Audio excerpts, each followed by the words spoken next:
I've been attached with the feeling of now waking up with you by my side. Happy na naman nga ang mga puso ng mga Bablis na makita nga ngayon na magkasama nga sa It's Showtime itong ating Donnie at Bel Mariano, na kung saan ay talaga namang pinag-uusapan na at umaani na ng maraming komento dahil grabe nga talaga ang sweetness ng ating Don Bel sa isa't isa. Pero ito na nga guys ang pag-uusapan natin ngayon, dahil nang pumasok na nga itong ating Bel Mariano ay talaga namang napansin nga ng mga host ito sa ating Bel. Parang ay mag-sister Annie sa suot niya. Diba?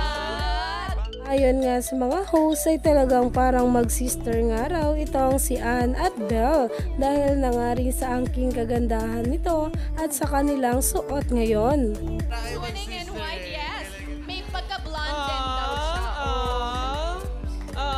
Welcome to Showtime! Nagad ngang sumang-ayon dito si Ann Curtis, kaya naman umani pa nga ito ng maraming komento at pinag-uusapan na. Kaya naman stay tuned lang tayo.